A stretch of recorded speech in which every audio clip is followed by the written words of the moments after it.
1학년 대학 중인 구진호 실습교무입니다.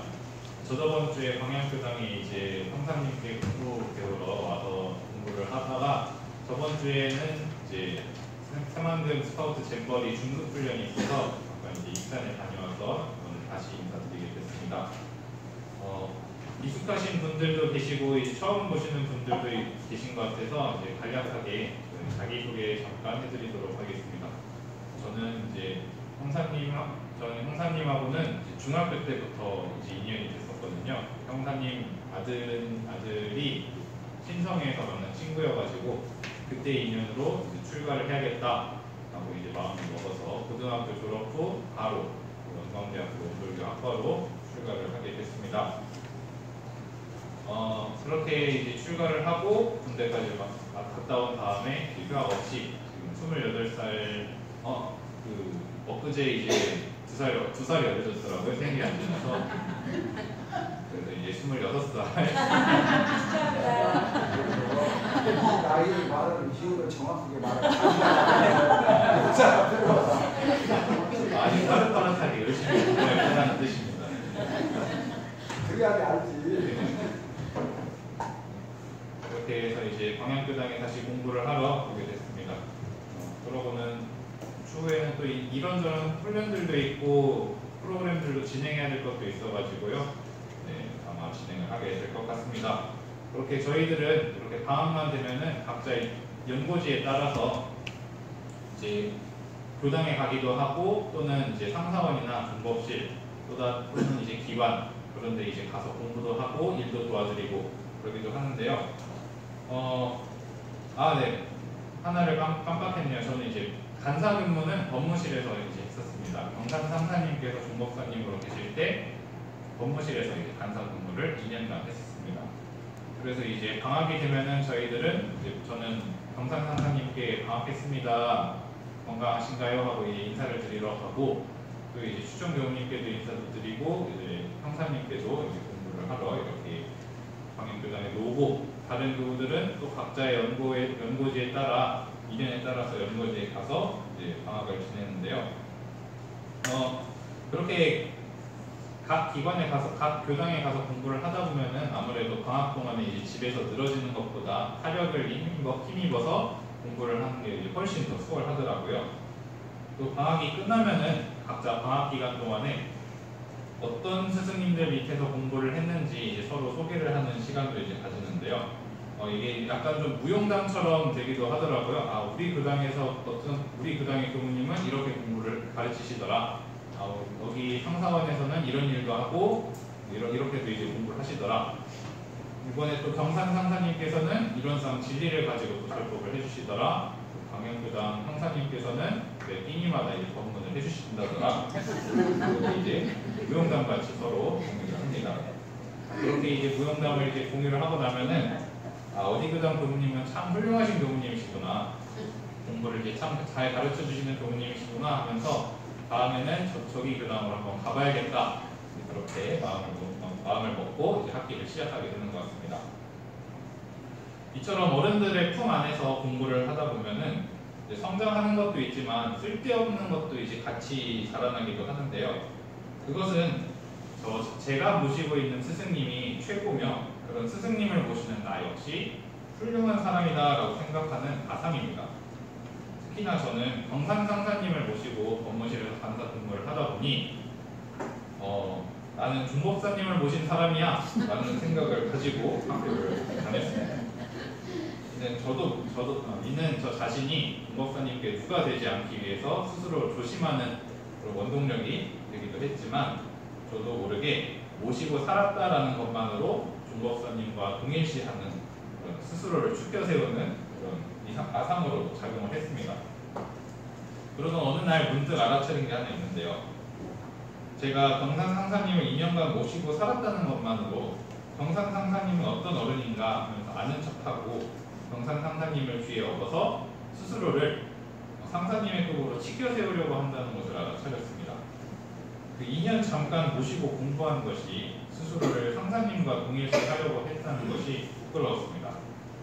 제 신법이 상사님급에 준하는 것도 아니고 병산 상사님의 신법에 대해서 잘 모르는데 다만 2년간 같이 모셨다는 것만으로 안다고 생각하고 있었습니다. 사실 3대력이나 법력 등등 모든 면에서 병산 상사님은 제가 감히 비교할 대상이 되지 못하는데 그분을 모시고 공부했다는 것만으로 제가 현실에서 부족한 저의 공부를 병산 상사님을 통해 호랑이의 권세를 빌린 여우처럼 호가호위 하고 있었음을 알 수 있었습니다. 그래서 스승님들께서 저희들에게 항상 공부를 열심히 해야 된다고 하시는 것 같습니다. 각기 다른 집에서 똑같은 머슴 일을 하는 머슴들이 하는 일은 똑같으면서 자기네 주인이 더 부자다라고 이제 자랑하고 다니는 것처럼 나는 이 스승님을 모시고 살고 저 스승님을 모시고 살면서 이런 훌륭한 스승님들을 모셨네 하면서 자기 공부는 챙길 생각도 안 하고 스승님들의 그늘 밑에서 생활하니 제자가 클 생각은 안 하고 살만 찌는 것이 아닌가 하는 생각이 들었습니다. 그러니 아주 훌륭한 선지님들이 많이 계시는 지금 어서 배워서 저 역시 후진을 가르치고 기르는 스승이 되어야겠다는 생각이 드는데요. 이렇게 스승이 되어야겠다는 생각을 하면 떠오르는 본문이 하나 있습니다. 방금 같이 봉독한 대종경 부촉품 14장 말씀입니다. 본문은 대종사님께서 원기 28년 5월 16일에 열반을 보름 앞두시고 대각전에서 최고설법을 해주신 본문인데요. 대종사님께서 해주신 마지막 본문이니만큼 마지막으로 저희들에게 당부하시고자 하는 그런 유언 말씀들이 유언처럼 느껴졌는데요. 그만큼 내용도 좀 많고 길지만 이번 한번 차근차근히 짚어보도록 하겠습니다. 대종사님께서 예회에 참석하시기 위해 대각전으로 오는 길에 당시 아이들이 일제히 구령을 맞춰서 격리하시는 것을 보시고는 철없는 아이들이 철드는 것과 같다고 하시면서 공부인들도 도를 알아가는 것이 마치 철없는 아이가 어른이 되어가는 것과 같다고 하시며 너희들도 참다운 실력을 얻어서 큰 스승이 되고 선도자가 되라 하시면서 제자가 커서 어른이 되고 제자가 되어 스승이 되고 법부 중생이 깨쳐서 부처가 되듯이 저희들도 어서 배워서 법의 어른이 되고 스승이 되고 재생의세의 선도자가 되어야 된다고 강조해 주신 본문입니다. 이 덧붙여서 대종사님께서는 몇 가지 강조의 말씀을 더 해주셨는데요. 먼저 생사거래를 자유할 실력을 얻으라고 하셨습니다. 육신의 생사는 깨달음을 얻으신 모든 부처님이나 성현들이나 깨닫지 못한 범보 중생들도 다 같기 때문에 아무리 깨달으신 성자라고 할지라도 생로병사를 피할 수는 없습니다. 다만 그것이 변화의 이치를 시작과 끝으로 인식하는 중생들과는 달리 성현들께서는 생사가 변화임을 알기 때문에 이를 거래라고 표현하시며 그 변화에 집착하거나 흔들리지 않는 생사를 자유로 할 수 있는 힘을 가지고 계시기에 그것을 갖지 못한 저희들에게 그런 자유할 수 있는 힘을 얻으라고 노력을 하셨습니다. 성현들께서 근데 그것을 알으셨다고 해가지고 저희들을 곧바로 구제해 주시지는 못하시는데요. 그것은 각자의 생사대사는 각자의 몫이기 때문에 누군가가 대신 해줄 수가 없습니다. 그래서 대종사님께서도 열반을 앞두시고 각자의 생사거래에 자유할 힘을 얻으라고 노력하라 하신 것도 더 이상 제자들을 지도해 주실 수 없는 대종사님께서 우선적으로 각자의 생사대사를 해결할 수 있게끔 당신이 떠나면 지도를 하실 수가 없으니까 각자들에게 생사대사를 해결할 수 있도록 당부를 해주시는 말씀입니다. 또한 다음으로는 사람만 믿지 말고 그 법을 믿으라고 하셨습니다. 대종사님께서 떠나시니 이제 육신을 가지고 계신 대종사님을 더 이상 볼 수가 없고 해주신 법문을 가지고 이제 저희들이 선지님들께서 공부를 해 나가셔야 했는데요. 대종사님께서 펴놓으신 법을 믿어야지 사람으로서의 대종사님만 믿지 말라고 대종사님께서 강조를 해주셨습니다. 대종사님께서 처음에 대각하시고 방편교화라는 걸 활용하셨는데요. 당시 유행하던 신종교들의 특징을 활용을 하셔서 사람들이 구름처럼 보여들겠다고 하시는데 이때 약 40명 정도가 대종사님을 따랐다고 합니다. 그때 이제 대종사님께서 가장 신심 있는 8분을 고르시고 추후에 정산종사님까지 해서 부인 제자로 삼으셨죠. 그때 대중들이 종교에 대해 가지고 있는 관심이라고는 자기를 구원해 주길 바라는 기복신앙이거나 특별한 방법을 통해 돈을 벌고 싶어 하는 그런 사람들이 태반이었습니다. 이 대종사님께서 그런 사람들에게 돈을 버는 방법을 알려주신다고 하시며 해주신 법문이 있는데, 수행품 8장에서 쓸데없는 소비를 하지 않고 저축하는 것이 바로 돈 버는 방법이다라고 하시면서, 그렇게 이제 요행을 바라는 그런 그 나일론 신도들을 쳐내는 그런 법문을 해주셨습니다. 그 당시 유행했었던 신흥 종교들 역시 신도들이 그 교주인 사람만 믿고 따라서 교주들이 죽으면 와해되는 것이 일수였기 때문에 다들 열심히 고생하면서 일구어 놓으신 교단이 와해되지 않도록 당신의 사람만 믿지 말고 법을 믿으라고 주의를 해주신 이유도 있었을 것입니다. 이 사람만 믿지 말고 그 법을 믿을 것이오는 그 솔성유론 제1조에 해당하는 부분인데요. 이 솔성유론의 1조는 원래 3조였다가 대종사님께서 열반 1년 전에 1조로 바꾸셨습니다. 당시 1조는 현재 3조인 사생 중 사람이 되고 보면 사람이 된 이상에는 배우기를 좋아할 것이요 였는데요. 이는 논어의 맨 첫 장인 하기편 첫 구절인 하기 시습지면 구력 열호와 때때로 배움을 익히면 기쁘지 아니한가, 이 가르침을 잇는 것이었기 때문에 당시 유학을 배우셨었던 분들께서 1조와 3조를 바꾸는 것을 반대를 하셨습니다. 하지만 대종사님께서는 단호하게 바꾸셔야 한다고 하셔서 지금은 1장이 사람만 믿지 말고 법을 믿을 것이오가 되었습니다. 사람을 믿는 것은 쉽지만 법을 믿는 것은 쉽지 않은 것 같습니다. 이제 많은 사람들이 남에게 의뢰하려는 경태가 있어서 그러는 것 같습니다. 사람에게 의지해서 나를 구원해주길 바라는 것은 누구라도 쉽게 할 수 있습니다. 하지만 그 사람의 경지까지 오르기에는 각자의 수행 몫으로서 열심히 노력하는 수밖에 없습니다. 내 공부는 내가 하는 것이지 남이 해주는 것이 아니기 때문입니다. 하지만 이렇게 그냥 사람만 믿지 말고 그 법을 믿을 것이오를 가지고 공부를 하려고 하면은 막연히 어렵게 느껴지거나 막연하게 느껴지기 쉬운데요. 그렇다면 그 법을 믿는다라는 것은 어떤 뜻인가 라고 하면은, 저는 단순히 법을 믿기만 하는 것이 아니라 믿음을 넘어서서 생활 속에서 실천하고 실행하는 것이라고 생각합니다. 믿음을 통해서 실행 공부하며 생활 속에서 은혜를 나누어 나가는 행위까지 포함이 된 것이 아닐까 싶습니다.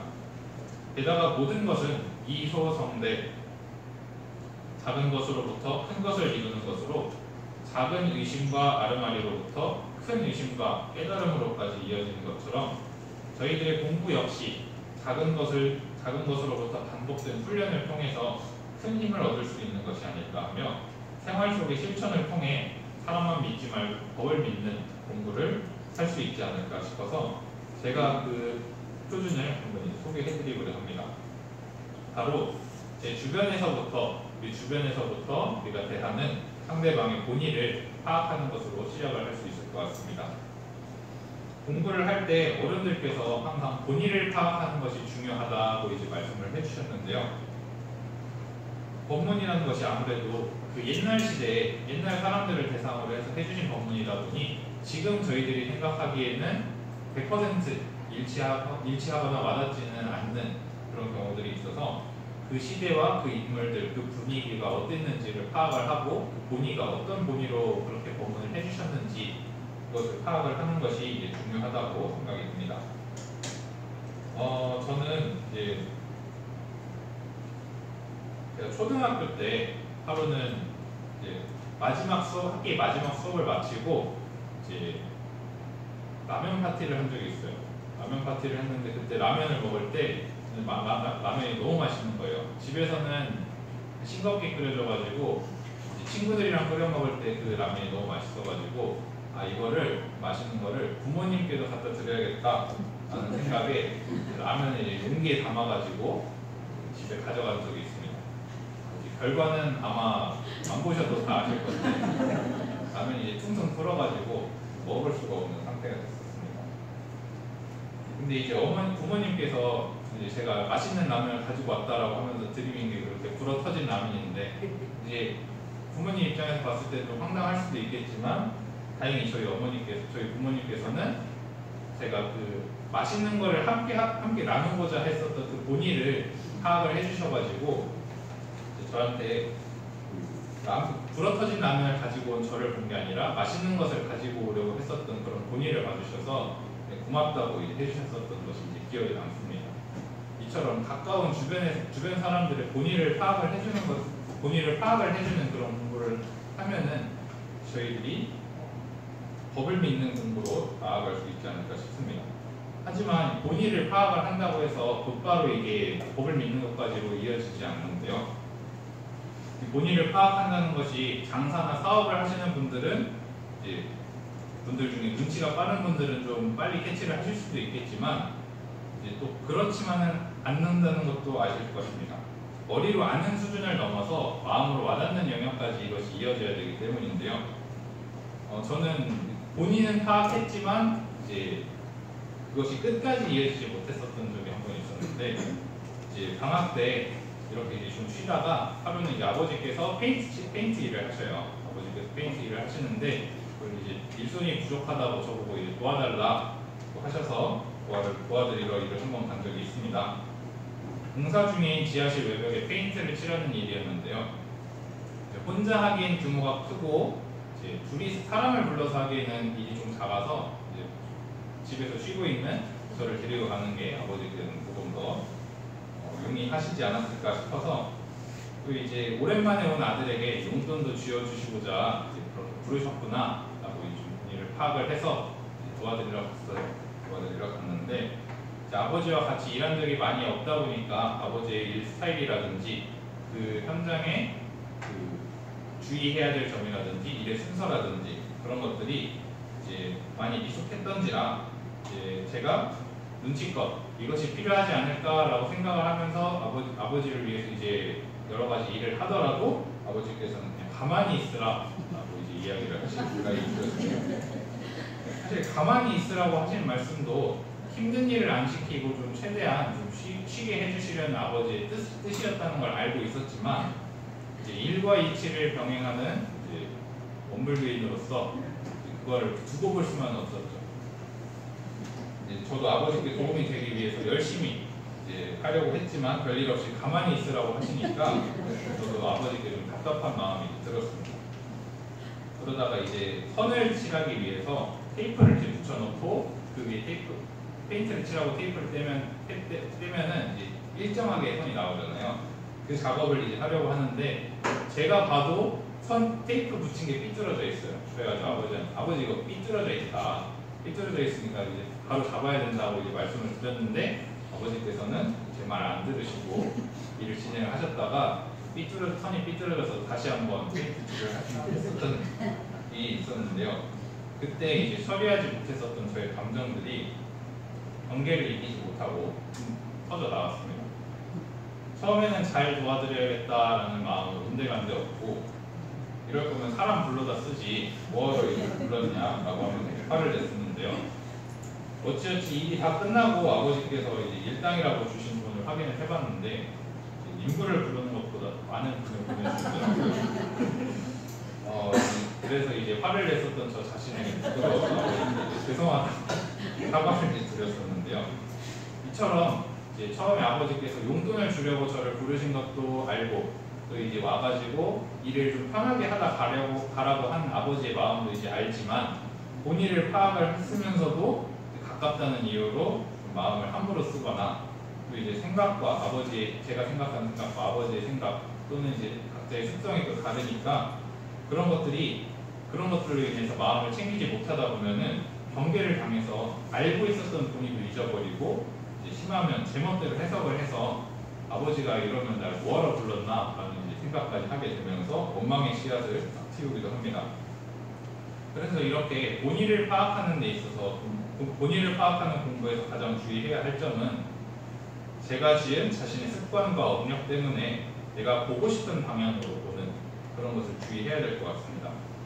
그렇기 때문에 내가 항상 지금 본의를 제대로 파악을 하고 있는가를 항상 살피는 것이 중요하면서 또한 법문에 있어서는 이제 저희들보다 공부를 더 많이 하신 스승님들과 윗분들, 교무님들에게 지도를 받는 것이 더욱 중요한 것입니다. 그래서 마지막으로 대종사님께서 강조해 주신 것이 교당을 오고 갈 때 공황공례하지 않도록 하자는 것입니다. 대종사님께서는 저희들이 이렇게 예외를 보는 것을 마치 장을 보러 오는 것과 같다고 하셨는데요.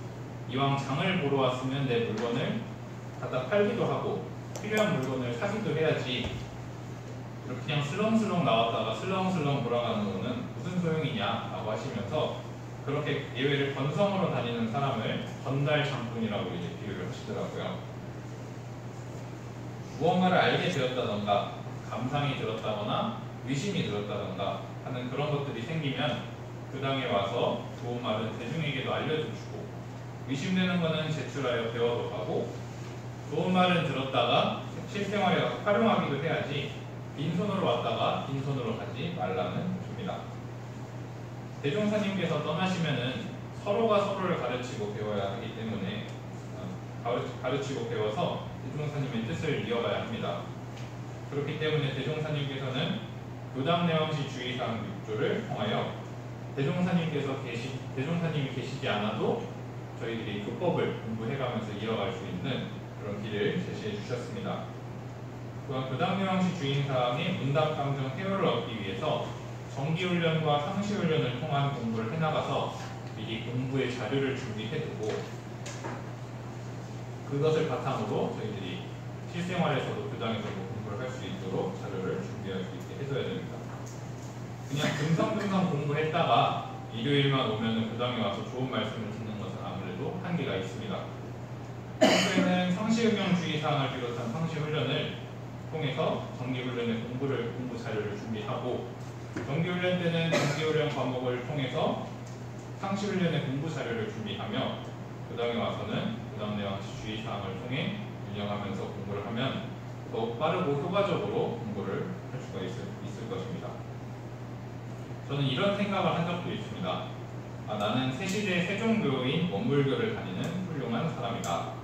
지금 세상이 정신과 마음 공부에는 관심이 많이 없는데 나는 마음 공부를 하면서 살고 있으니까 분명히 남들보다 뛰어난 사람일 거다라고 생각을 했었던 적이 있어요. 물론 마음 공부를 안 하는 다른 친구들에 비해서는 마음 다스리는 능력은 더 뛰어난 면도 있었지만, 다만 원불교를 다닌다고만 해가지고 저의 모든 문제가 해결되지는 않았습니다. 교회를 다니는데 저보다 마음씨가 뛰어난 훌륭한 친구가 있었고, 종교가 없는데도 종교가 있는 사람들보다 훨씬 더 열린 마음을 가지고 있는 친구도 있었습니다. 원불교를 다닌다는 것이 중요한 게 아니었습니다. 원불교에서 무엇을 어떻게 공부하느냐, 이것이 더 중요한 것이었습니다. 저 역시 원불교를 다니는 것만으로 만족하고 살면 그거는 사람으로서의 대종사님만 믿고 대종사님의 법을 믿는 것이지 않을까 싶습니다. 원불교가 개교한 지 벌써 100년을 넘어서 사대가 코앞에 있는 지금, 대종사님께서 계시지 않는 지금, 대종사님의 마지막 법문을 통해서 대종사님의 마지막 부촉을 한번 생각해보는 시간을 가졌습니다. 지금은 아이가 커서 어른이 되는 주체는 이제 저겠지만, 다 함께요. 아이가 커서 어른이 되듯 대종사님의 제자인 저희들이 배워서 후진들의 스승이 되어주고, 사람만 믿지 말고 그 법을 믿어 생사거래의 자유할 실력을 얻으며, 마지막으로 교당내왕시 주의사항을 운영하여 교당에 공황공례하지 않도록 하여 공부인으로서의 마음가짐을 가져볼 수 있는 그런 시간이 되었으면 좋겠습니다. 오늘 교화단 법회가 있다고 해가지고요, 형사님께서 저한테 이제 설교를 할 수 있는 시간을 주셨는데,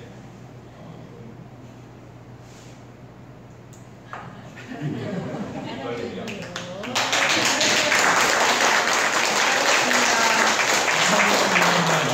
공부한 내용이나 그런 것들이 적어서 좀 빨리 끝나게 되겠지만, 이제 끝나고 교화단 활동 잘 하시면 좋을 것 같습니다. 감사합니다. 감사합니다.